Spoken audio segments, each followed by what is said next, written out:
Hello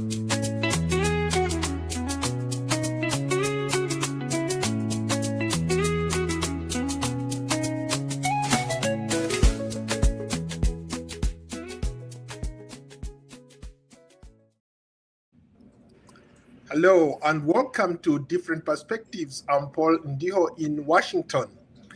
Ghana is becoming a launchpad for Africa's digital future, from AI lessons in local languages to students building robots for food security, to Ghana preparing teams for the world stage in Geneva.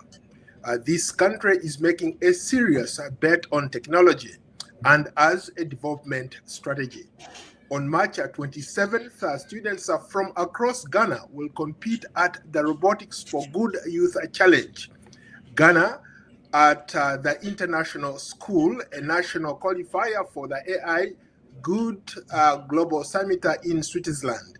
The mission is very clear: use robotics and artificial intelligence to solve real problems, starting with food security. But the challenges are just so real. Unequal access, shortages of ICT labs, and fears about AI replacing most jobs. Tonight, we ask the big question: can Ghana build a tech-powered future without leaving its young people behind? And of course, joining me are three distinguished leaders in this space. Douglas Aiti, founder and CEO of the Maker's Place. Audrey Tete, a global ambassador at Women Tech. And Emanuela Moses, aka Ella, one of the former students and now also a global ambassador of tech based here in the United States. Ladies and gentlemen, welcome to Different Perspectives.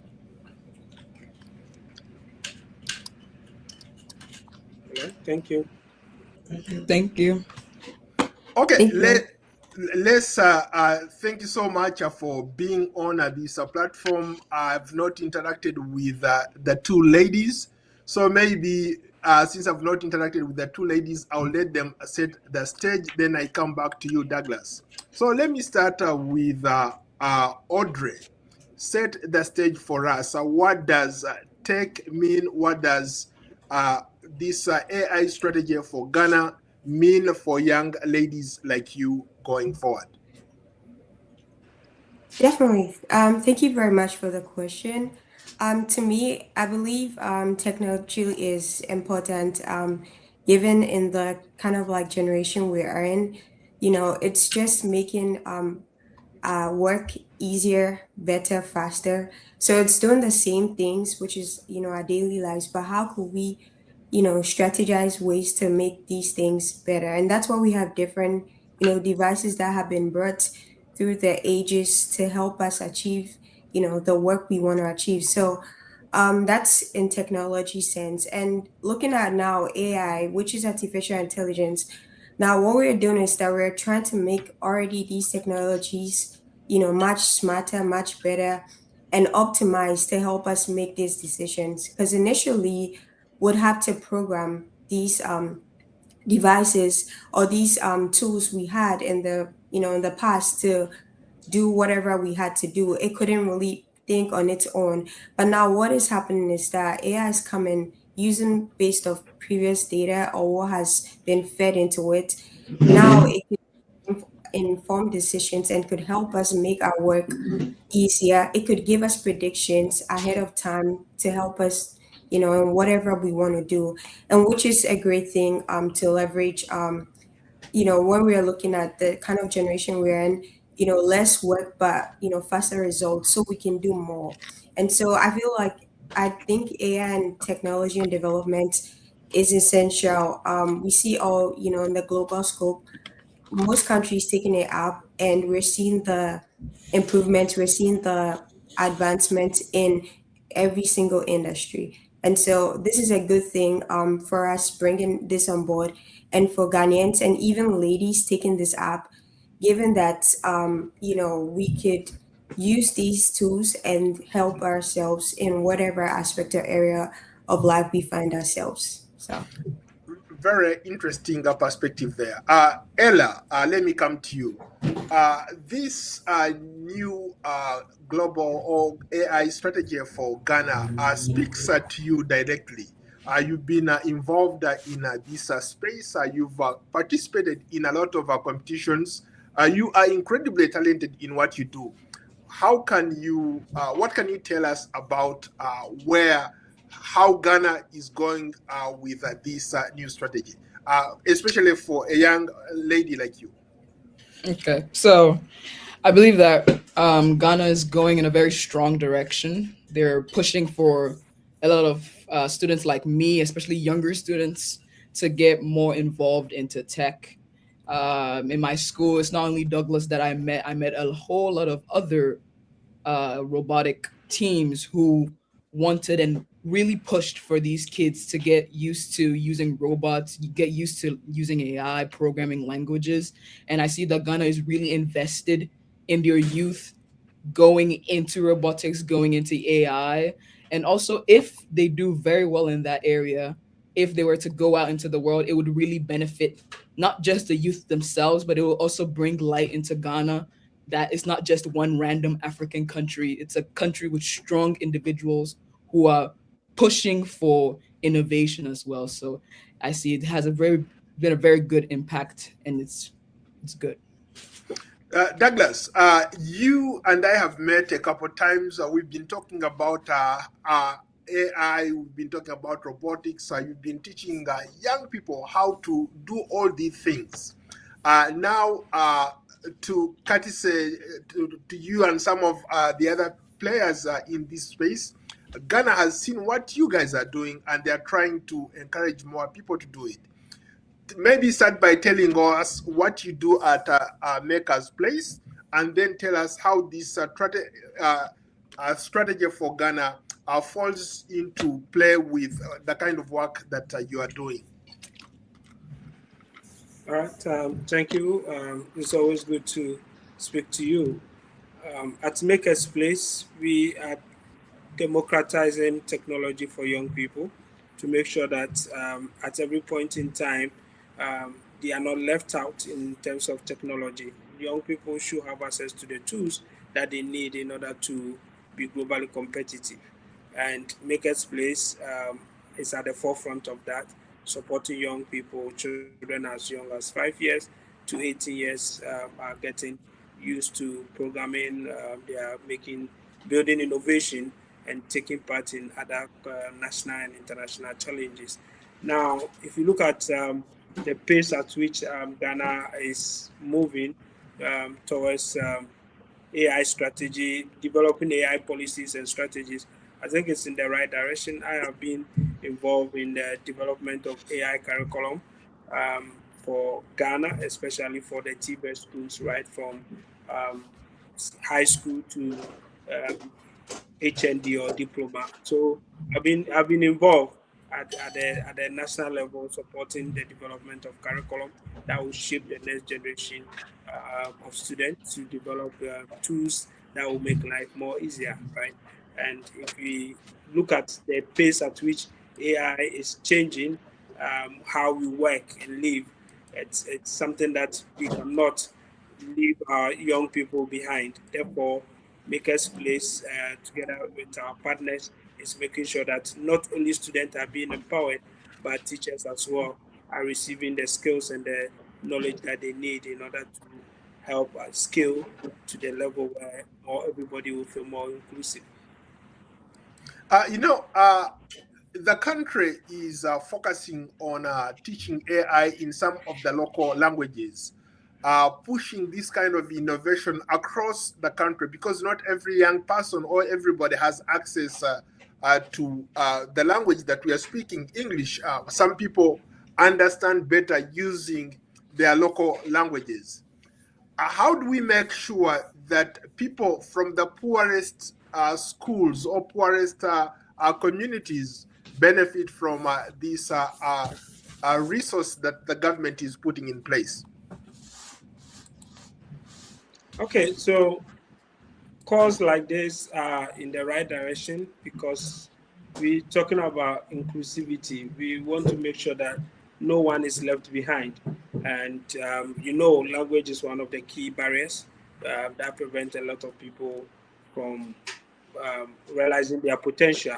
So if AI can help people uh, translate their culture, their values, their norms, also to other people to learn, I think is the right thing. Otherwise, if you have not taken this bold step by making sure that we convert our languages, then another third party will sponsor other people. If it's not a government organized initiative, then what will happen is that private individuals will move around villages and communities and talk to people and collect that data and changes our culture and everything.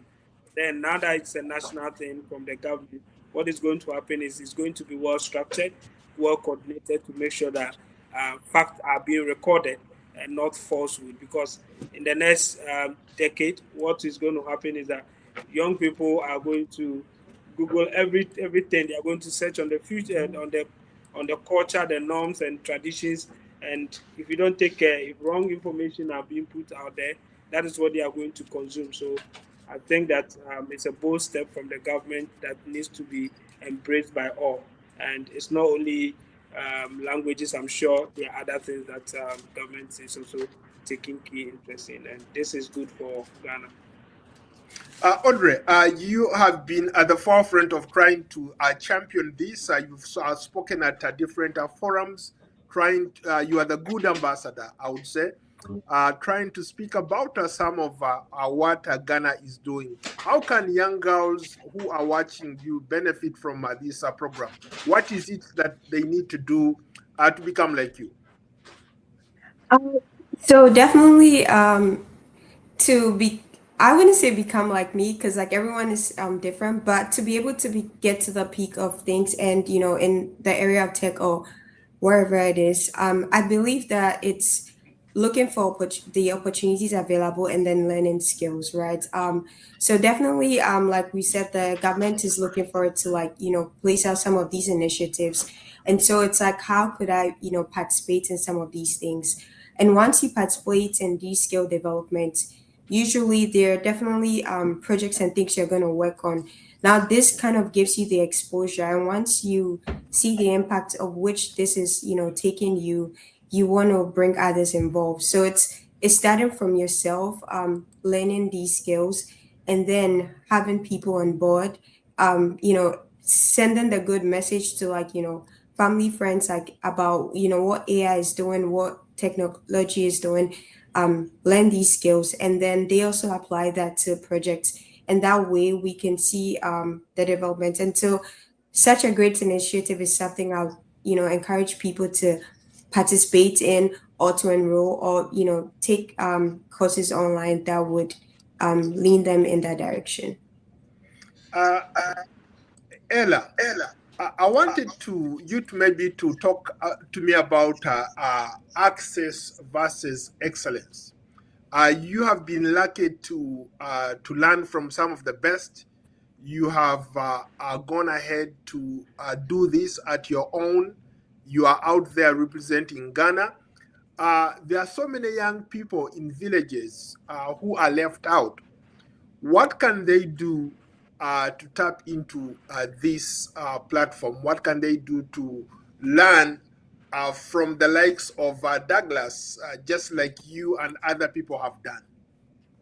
Okay, so uh, there are a lot of things, but I would say pay very close attention. In terms of access, you should push very hard. Make sure that you find every possible means to get access to maybe somebody like Douglas. Call somebody, go to a internet center, travel. Just find every possible method to do it, because the only way you can do that is if you give up, and there's always a way through. So you should never give up. That's what I'm saying. Because when I was little, there was a part of me that was like, "Hey, this big thing with all these adults, can I do something that these adults are doing?" But I'm saying that if you push hard enough and you truly believe that you have the capabilities to do it, you can do it. It is a skill. It is not a skill can be learned. It's not something that everyone is supposed like it's not something that everyone is just born with. You can learn it. And so you should always force to learn it. Mm. Yeah. Douglas, uh, from doing my research and from looking at some of the things that you've been doing, there is a lot of talk about food security using technology in that space, using robotics or robots into coming up with tools that are going to be helpful when it comes to agriculture or food security. And of course, this year's competition, uh, the Robotics for Good challenge focuses on food security. Why is agriculture the right testing ground for AI and robotics in Ghana? All right, thank you. Makers Place, as an organization, spearhead different programs, and one of them is AI AI for Good Youth Challenge, or Robotics for Good Youth Challenge, which is under ITU, and we took part in the maiden edition. Makers Place is the national organizer for Robotics for Good Youth Challenge. So we organized the first competition in Ghana, which was centered on disaster response. And anytime a child is learning robotics, I think one of the key fundamental things is to is one, automation, right? Is to how do you make boring stuff, right, or automate boring stuff. So when the children begins to learn how to code, they learn how to use machines, then they say, okay, if I want to cook, how do I make machine to help me to do that? If I want to clean my room, how do I build a robot to do that? If I want to turn out my light without standing up, how do I do it? So that's the automation bit of it. And if you look at what is happening around the world, I think that food security is one of the key things that are important, that global leaders are paying attention to. And this year, the team came from ITU, International Telecommunication Union of United Nations. So moving from disaster response to um, agriculture or food security. I think Ghana did very well last year. Globally, we were third, right? We were third. The team that won that did that performance was my Redeemer School from Soto. But then moving forward, now we have food security. This competition will be held at Ghana International School on the 27th of March 2026. And a lot of teams from senior high school, primary school are taking part. To be able to be part of this competition, you need to be between the ages of 10 to 13 years for junior category, and then 14 to 18 years for senior category. Now, the niche is, how do you use a robot, or how do you build a robot to be able to um, help in irrigation, help in food. Sometimes when fruits are ripe, right? You need to make sure that you need to plug it, right? But you need a machine to be able to do that. You don't have to use humans to do that. It causes delay and all other things. How do you train a model to be able to identify that this is a ripe fruit, this is unripe fruit, this is a rotten fruit?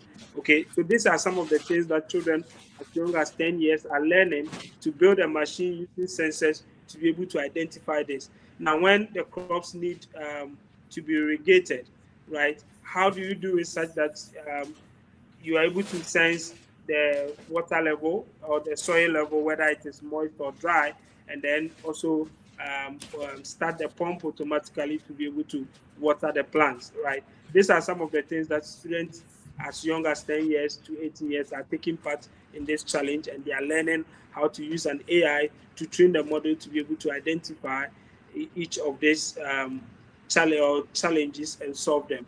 So it's a good thing that is happening, and this competition is not only in Ghana; it's happening in so many African countries, including Europe, South America, North America, and Asia as well. And all these countries About 50 countries will be meeting in Geneva in July to take part in the global challenge again. So it's a big opportunity for everyone.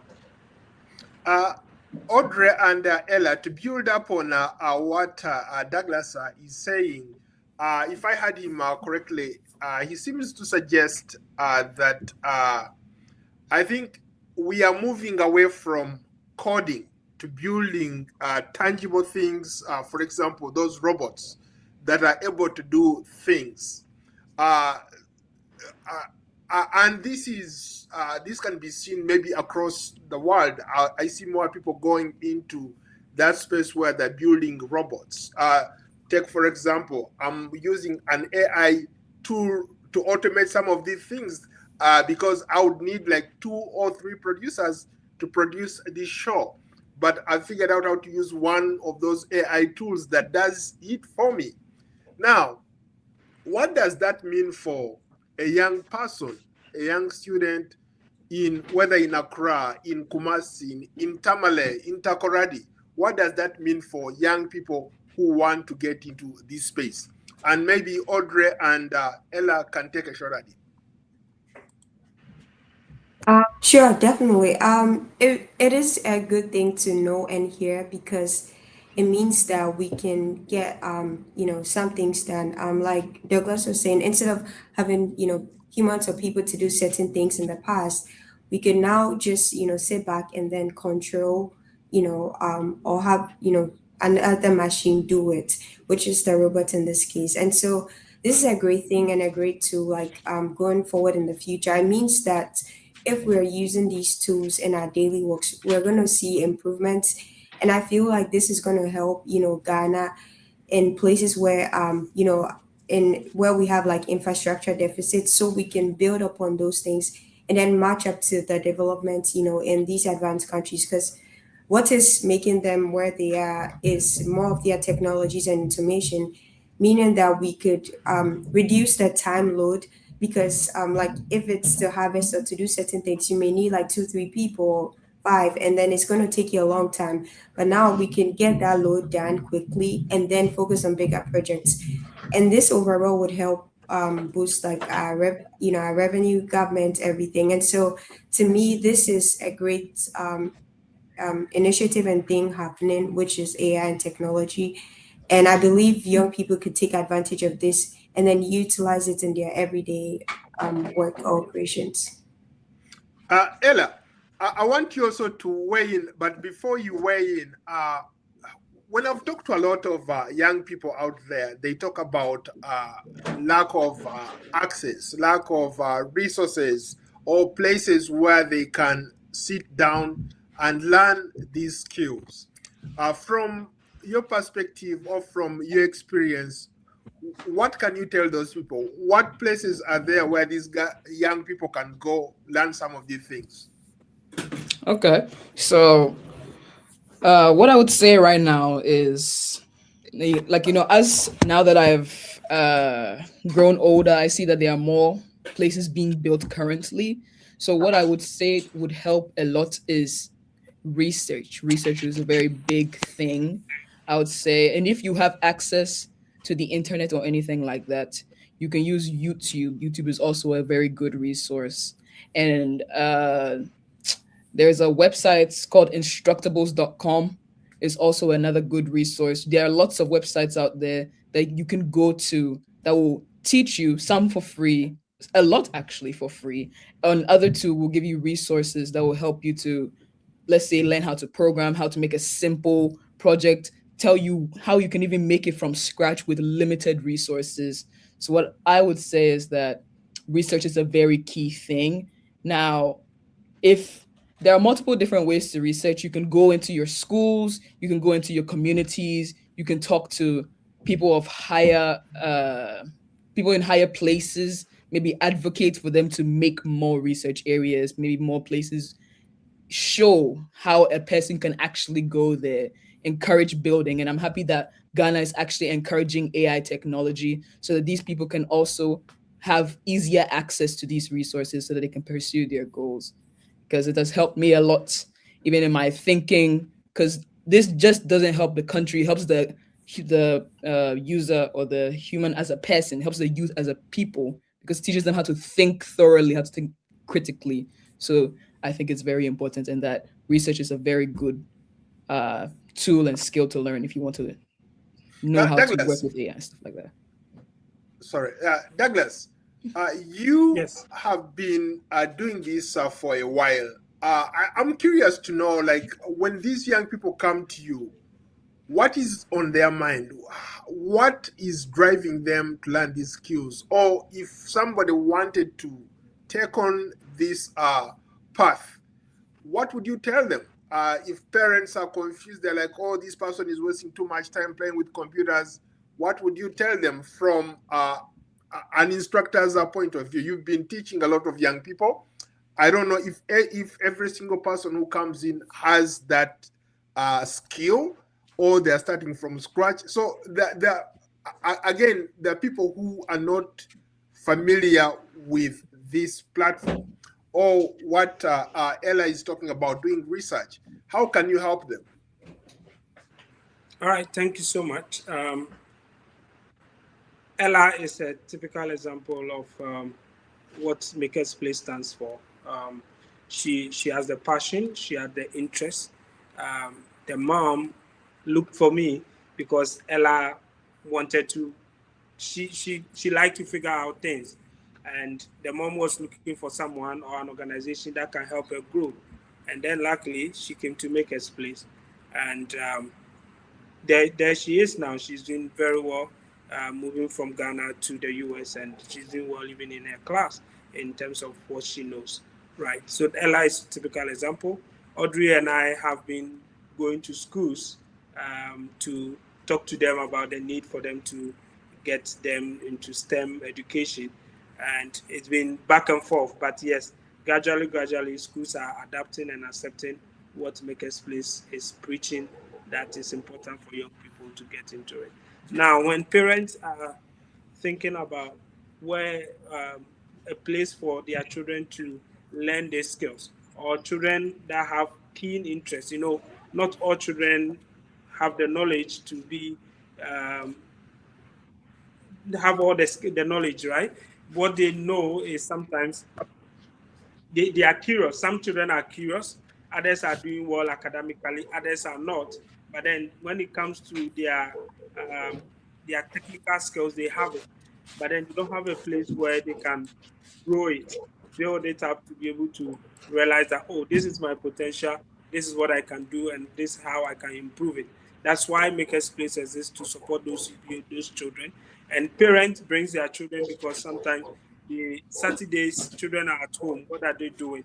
This is an important time for them to learn a skill while staying at home on weekends. So on weekends, the parents register their children to come to innovative space in Accra, a very nice space where they get to use the technology, not just theory, but now they whatever theory they've been learning in school, and they get opportunity to do a hands-on thing and get opportunity to also take part in national and international competition.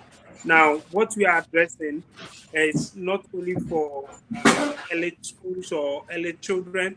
We are also talking about children in rural and underserved community, where we're doing a lot of advocacy outreach program to help them to also be part of this.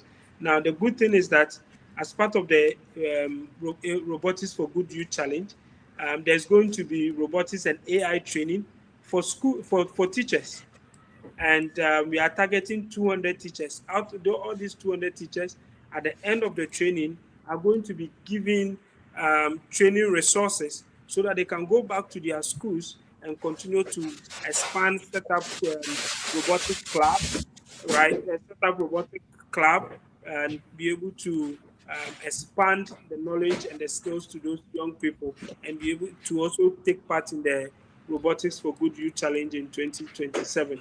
So all these kits will be delivered for free, and there's opportunity for teachers out there to take advantage of this and to be part of it. And this is being sponsored by Google and AI for Good. So it means that this program is also solving the challenge of access, right? So schools that are saying, oh, Our school is not endowed. We cannot have access to high-end robotic kits. We cannot learn AI. We don't have curriculum. We don't have trained teachers. There's an opportunity for you. 25th of March, there's going to be a training for teachers, and we are targeting the first cohort. We are targeting 200 teachers. This is happening in Nigeria. Ghana is fortunate to be part of the pilot program. So it's happening in Nigeria, Cote d'Ivoire, South Africa, um, Kenya, right? And these are good things for people to take advantage of. So teachers are not left behind. Parents who are looking for a place for their children to learn skills. For me, what I say is that these things, we are not saying that they should do it so that they become engineers or scientists, but they should take it as a hobby. Who knows, it may become a career tomorrow. So let them explore. If they have to learn how to swim, they have to learn how to play the piano. On the weekend, let them get into things like this and build their skills as they keep developing as young people. A quick follow-up before I go to my next question. Do you need special skills to be good at coding, to be good at building robots, to do what you guys do? No, it's, Ella mentioned that it's a skill. It's not a talent or a gift that is for special people.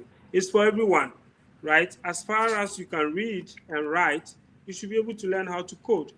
Now, coding has become a basic literacy that if you have a school or you have a child who is 5, 6 years old and they are not getting it to learn how to code, then it's going to be a challenge for them, right? Because students move through the ladder and they get to the university, and this is the first time sometimes they are going to learn how to code. It becomes very difficult for them, right? So we've been doing this for the past 7 years. We've seen children develop and move on to senior high schools and perform better. Others have moved from the university to go to graduate school and all of that, and it's helping them. So if your child is not getting into this technology, as a parent, I think it's important that you encourage them. One, children enter it they venture into this, want to play. They think like, oh, it's fun, we need to get into it. But then as they get into it, and it's getting a time will come where they need to start thinking, because coding teaches you how to think. Robotics teaches you how to think and solve problems.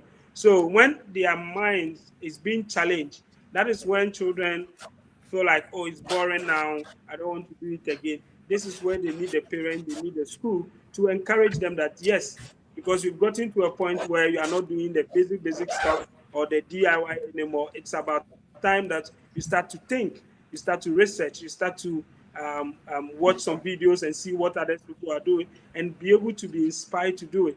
That is why we add competition, so that when these children get to the world stage and they meet other children from different countries, they get encouraged to see that, no, it is not only peculiar to me, but there are other people elsewhere who are already getting into this. So we preach global competitiveness throughout our program. I wanted to go back to the point all of you have touched on it. You talked about this could be a career, this could be a new skill that takes you places, opens up so many doors for you. But there are those people who are concerned out there. For example, the UN and the World Economic Forum warn that there is potential for AI to disrupt jobs that we do, whether it's in banking, in healthcare, the office jobs that we do. Now, for you people who are into this space, how do you prepare young people for that job that doesn't exist? All right. I would like them to speak and then I'll add up. But if you want me to go Sure. forward, I can do that. Okay. I don't believe that AI or robotics or automation is going to take or replace human, right? What it's going to do is going to help those who who used it to be more efficient and effective, right? So in the future, yes, you may have a secretary job, but then the one who uses technology will be able to perform more tasks and earn more, because it's now going to be more of a performance-based contract you are going to sign. So can you deliver the contract? Can you deliver the work on time? So if you are not using the tools, then what is going to happen is that you are going to delay, and then you are not going to get more money, right? So automatically, if the customer is not happy with what you are doing, your work, because you cannot deliver on time, then they are going to move on to the next person. So those who use the technology are going to be the people who are going to take or lead the future. Therefore, it is not for you to say that, oh, I'm not interested in technology, or it's not for me, or not. You have no option than to get on board, right? We have to encourage young people to start using technology, start using, because they already know. We are talking about Gen Zs who already know how to use devices already. What they need is guidance. So if sometimes parents complain that, oh, my child is always on YouTube, my children are not learning because of the devices you have given to them, and then therefore I'm taking devices from them. The reason being that you've given them devices, you've given them internet, but then you've not shown them what to do with it. Therefore, it has become a TV for them. The laptop has become a TV, the phone has become a TV, and all the gadgets you are giving to them, because you have not given them a sense of purpose. If the child knows that I need to learn how to code to build an app, why should they be going to watch any pornographic movie things on the internet? They will focus on learning, watching videos, reading books that will help them to develop the app, right? So it's more about changing the pedagogy to make sure that we are focused on problem-based learning that encourages young people to think beyond memorization, right? So AI will not replace you unless you allow yourself, right? Unless you decided not to upgrade yourself, you decide that you're not going to be a learner, but you are just going to be there than to be replaced. But as far as always up to date, learning, and being at pace with what technology trends in technology, and I'm not sure you should be afraid of what WEF is preaching. How about you, Audrey?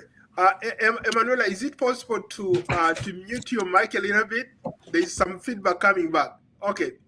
Uh, Audrey, you want to go ahead? Yeah, definitely. I totally agree with what Douglas is saying. I don't think AI is going to replace. What it's going to do is going to enhance productivity, even in the workplaces and in most companies these days. They are even adapting to these strategies and actually even awarding people who are actually doing these things, who are applying AI in their daily based work. And so I believe that it's just taking advantage of it. And so if you think it's going to, then rather come on board, learn those skills to help automate, your workflow or whatever you're doing. So what would take you like 10 hours to complete, you can finish that in a day and have time to do other things. And so that's what AI is doing, is helping us work smarter and not hard. So gone were the days, it's just phases of life. Initially there were no phones. People had to, walk to get. Now we have mobile phones. We have the internet. It wasn't there, and so this is now the new era we are in. And so it's something we all have to just embrace. How we've just embraced, all previous technologies. And like Douglas said, is knowing the purpose. So what is AI about, and what can it do for us? So once we know the possibilities, it's not just in one sector or just limited to technology.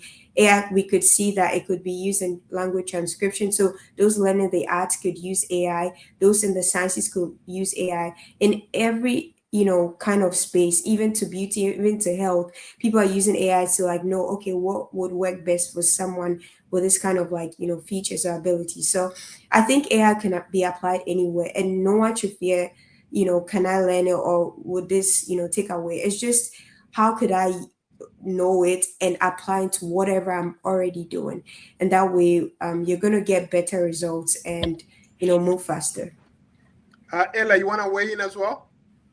Yes. So, what I would also say is that, throughout history, a lot of people have also said that exact same sentence that, oh, it's going to take jobs away. For example, when electricity came, a lot of people were like, oh, it's going to take the people who wake up people early in the mornings jobs away.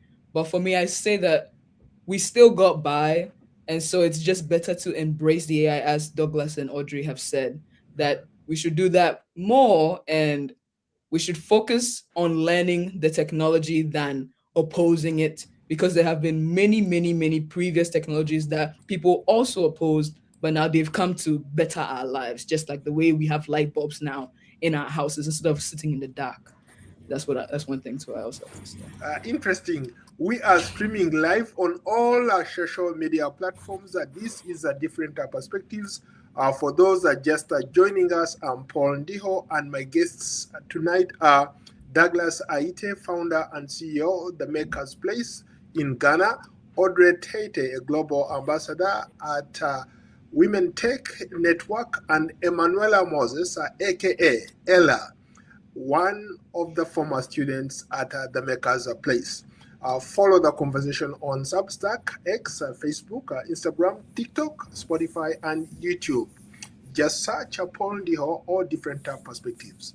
And a reminder, applications are now open for the Robotics for Good Youth Challenge in Ghana, taking place March 27th, 2026 at Ghana International School.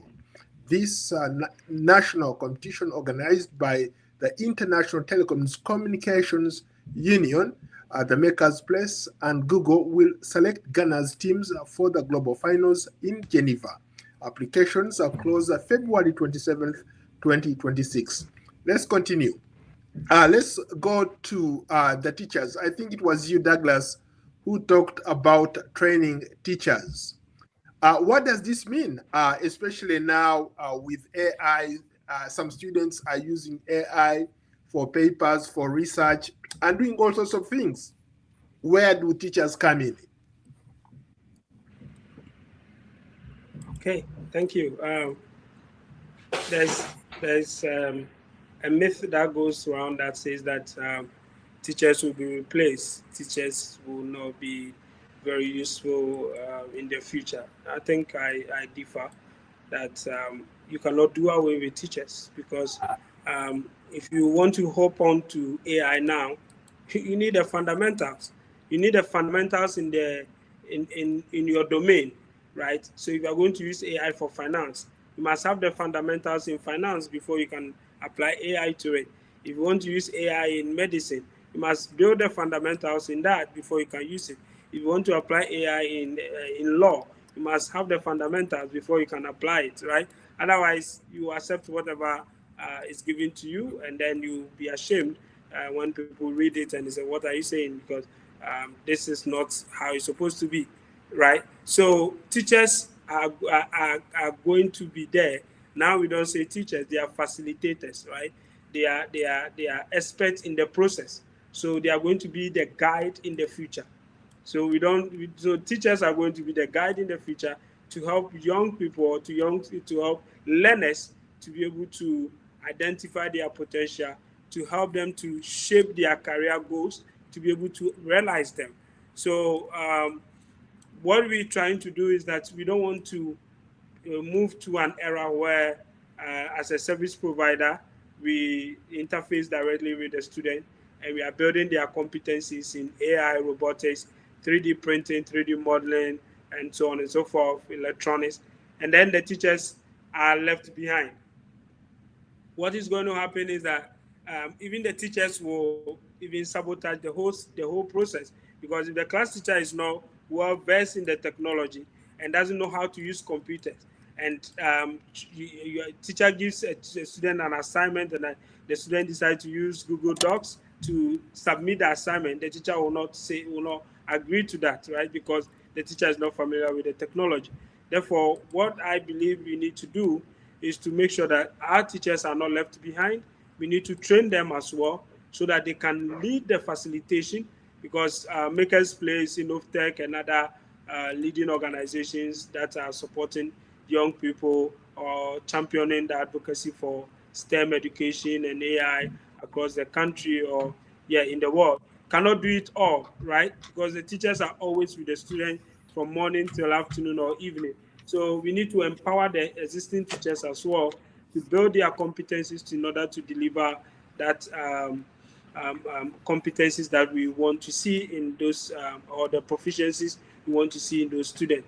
Now, the good thing is that as part of training the 200 teachers in Ghana and in all the 5 pilot countries, what is happening is that we are targeting that at the end of training those teachers will go back. So we are training 200 teachers in Ghana and 200 teachers in South Africa, Kenya, Nigeria, Cote d'Ivoire.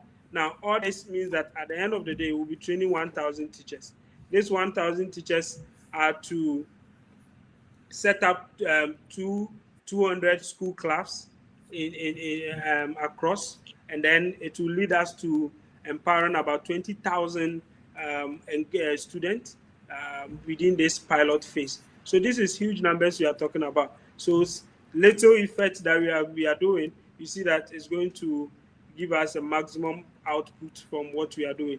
So teachers training is going to be something that if you're a teacher and you are in Ghana and you find yourself in most of these African countries that are being selected for the pilot, you should take advantage of it.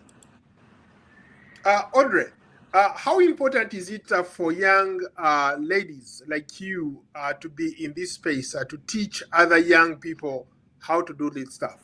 Or you, and maybe if I should add, you've gone across the country, going to some of these schools.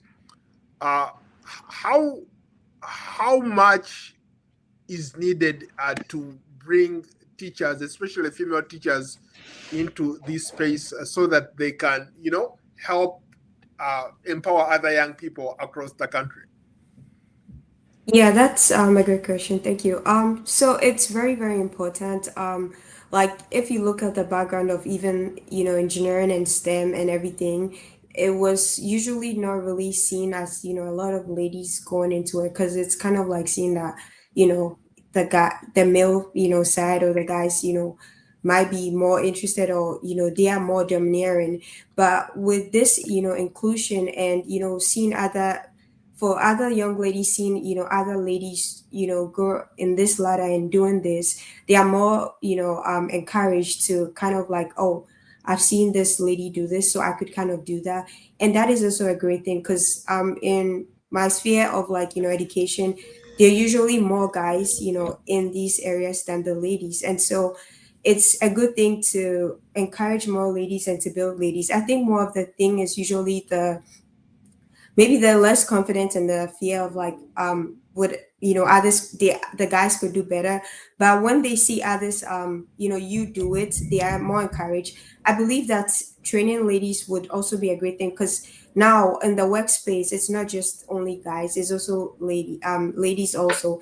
And when we're talking about AI at STEM, we're not just looking at just one particular phase or just one industry. It could be applied in any other thing, like we're saying, in law, in finance, in business. So all ladies in these other aspects could take advantage of, the technology and apply it in whatever they are doing. And so I really am happy and I'm encouraged when I see, other ladies, take part. And with training them, I believe the ladies are good. Once they get the basics, they're able to run with it because overall it's making it interesting, is helping people think what could I do with these skills I'm learning, and it's just by solving some of these existing problems. So it's encouraging the creativity in ladies, and which is a good thing overall.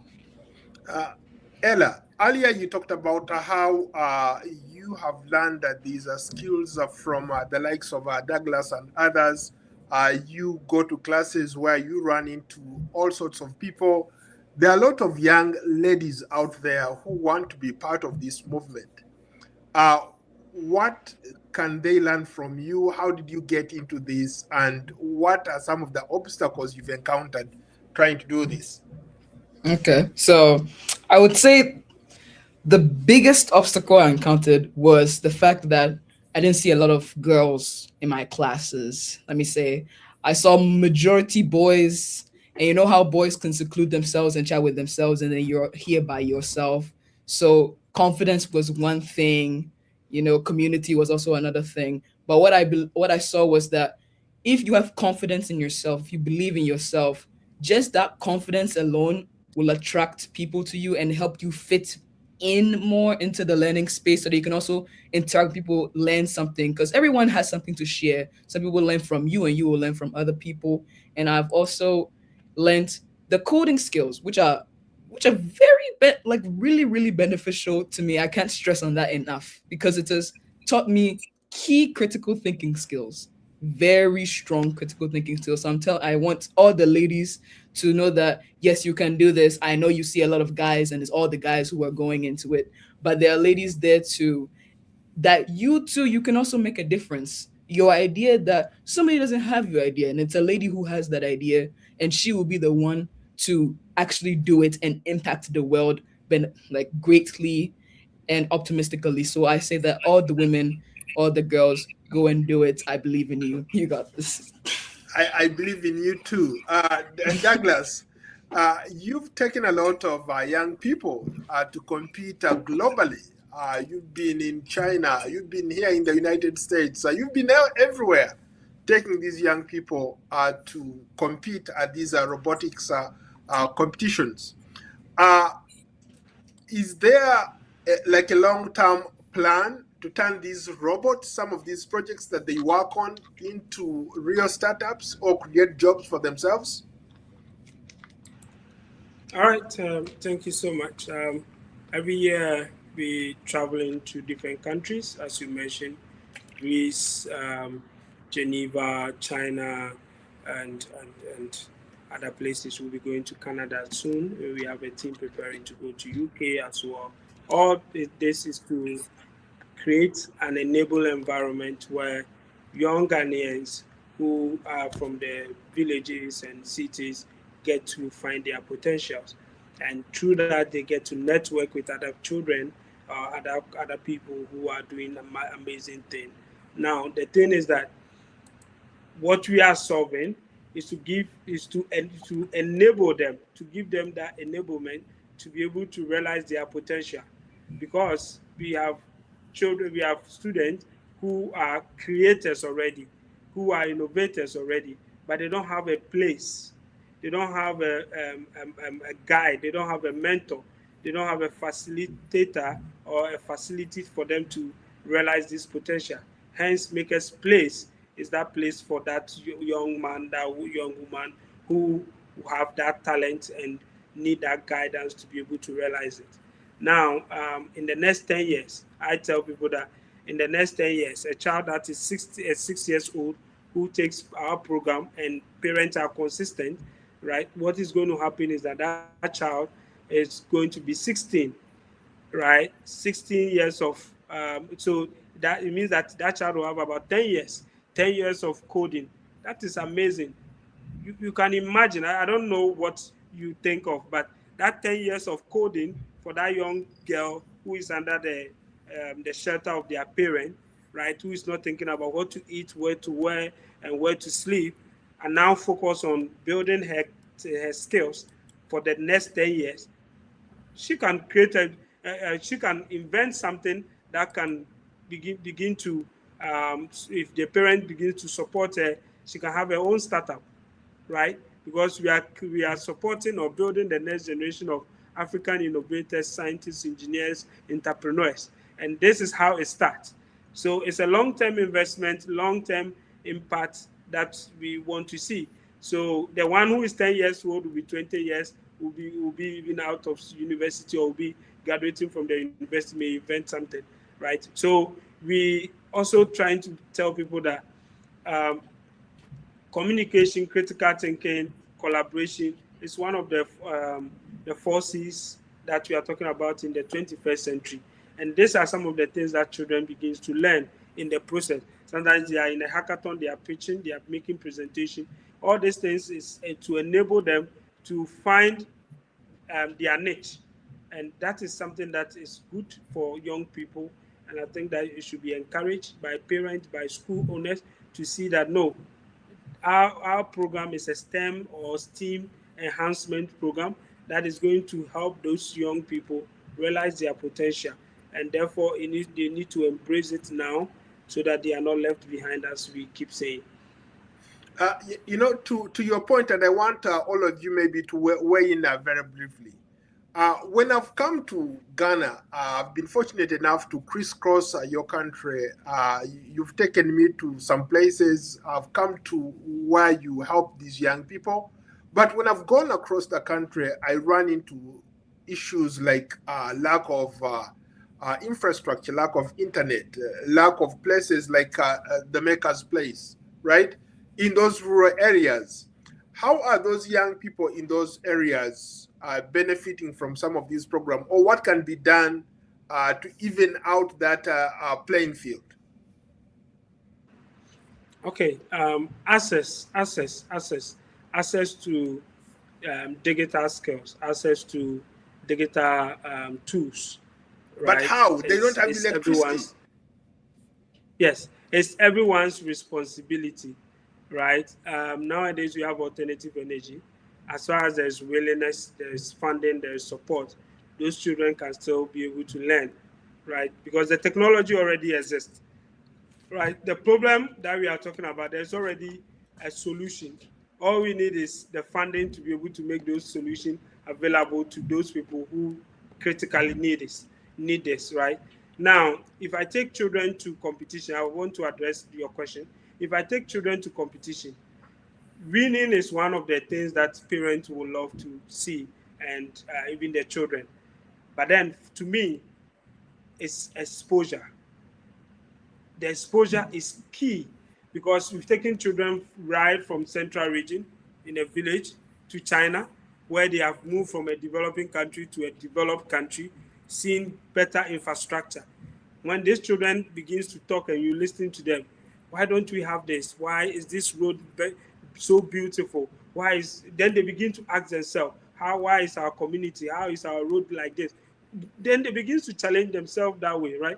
Now, 20 years down the line, or 10 to 15 years down the line, if these children graduate from the university and they get into leadership, and they are supposed to take decision, nobody will come and tell them that three-story building, if you do 56-story building, it will kill you. No, because they've lived in a hotel that is more than 70 floors, right? Because they've seen it. Exposure is one of the key things. But they've seen good railway systems. They've experienced it when they travel with us, right? So when they talk about, they come home and they say, no, we need to have good railway system to network the whole regions in Ghana for fast transportation in order to reduce downtime and all of that. These children really appreciate it, right? In the future, they are going to make that decision to make sure that Ghana is developed. But how did it start? It starts from exposure, and I think that exposure is one of the key things that every child needs. That is why we build Makers Place, to make sure that it is well fit for purpose. It is international standard, even though we are operating locally. We're making sure that every hardware resources that you can find in US or in China or any developed country is within our space, so that the children will not be afraid of the technology, but then they can be the creators of the technology because they know how to use it.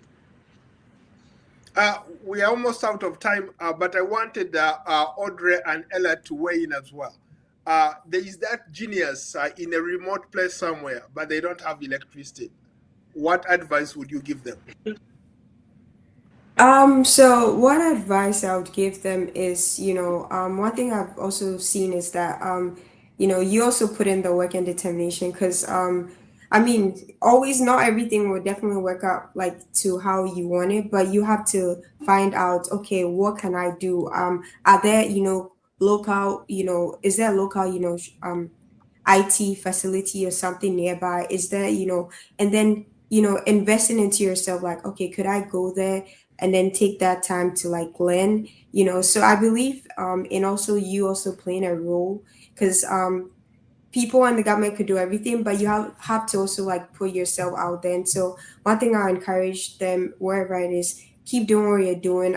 Try to utilize what you have, and if you can connect to any nearby spots where you could that would help you do that. And that way, one way or the other, as you do those, you know, something, someone's going to notice, there's going to be help, and then you're going to see that progression. So Ella?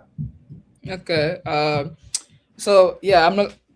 What Audrey and Douglas both said are good. The yourself, the exposure. But what I also say is, if you can get scraps of any electronic component, anything that could foster electricity, anything at all, just look at it. Even if you can't tear it apart, tear it apart to the core, because that's how I even started noticing electricity. I would break something and I would look inside and I'm like, oh, this looks very cool. I would, even if you don't have any education, try and reason how this thing could work, or at least imagine how it works and look at it.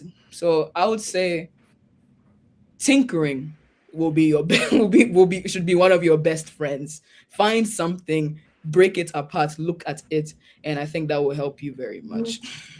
Okay, very briefly, we're almost out of time, but I would be remiss if I did ask you about this program long term. Obviously, Ghana is pushing this, but is there regulation?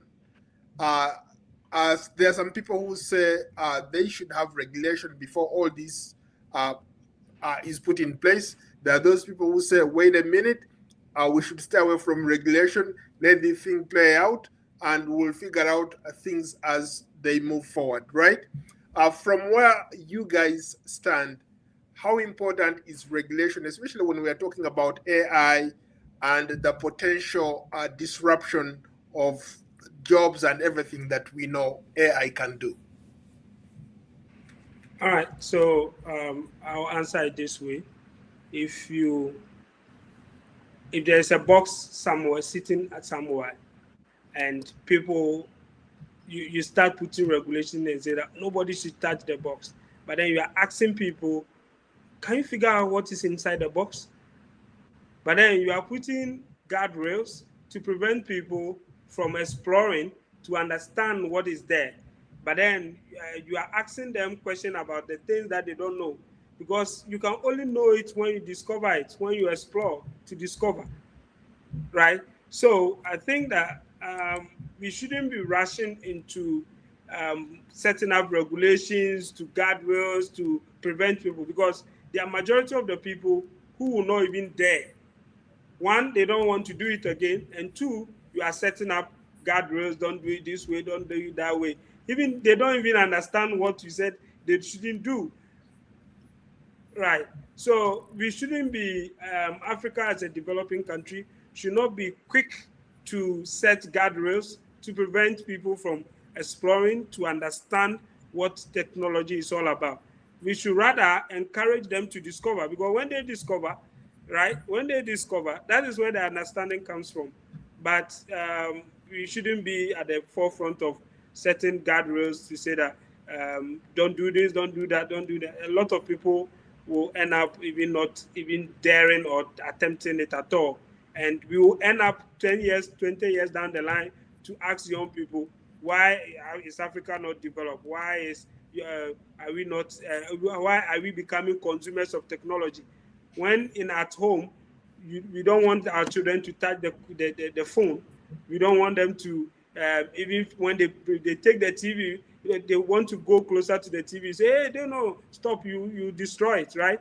You kill all this curiosity. Children are being beaten because they've opened something to figure it out, right? And at the end of the day, we expect them to be genius when they have not even thinking, they've not even explored anything. So I think we should be moderate on the guardrails and allow young people to explore. I think that way we'll be able to understand the technology, because one, we are not the inventors of the technology. So our only bet is to explore it deeply to be able to discover what is in within, what it's made up of. Very briefly, Audrey. same thing. Do agree with Douglas. I feel like we should give people the opportunity to know what it is, and then from there we can not necessarily put people, but based off their knowledge, then let them use that for good. And that's why, we have this initiative, AI for good, not for other things, but to see how we could solve problems. So letting people know and then seeing how they can apply this into their daily lives. You have the last word, Ella. Okay, so yeah, I'm just going to touch up on what Douglas and Audrey said, that we should be careful and we should take our time putting guardrails, because we'll just discourage people from doing it. Somebody say, "Oh yeah, then I don't want to do it anymore since it's so difficult." And we need to know what the problem is before you can actually figure out a guardrail. So best to explore and then make the regulation. That's what I would say. So that's just my take. I will end this on a very funny note. Where I come from, there is a saying that curiosity killed the cat. I guess we'll leave it there. We'll continue to monitor. I think we need to change it. Eh? Sorry, I think these are some of the adage that prevent young people from realizing their potential. I think some of these things we shouldn't encourage it within our communities and things, right? Because if you say curiosity kills the cat, then I don't want to be curious. But the world now is about curiosity. Ella is who she is today because she's curious. She's always ready, willing to figure it out, right? Right. Okay. Audrey is where she is today because she's figuring things out. So if she's not curious, then I'm not sure she's going to get to where she is now, right? Okay. Unfortunately, we've run out of time. I would love to keep you guys going.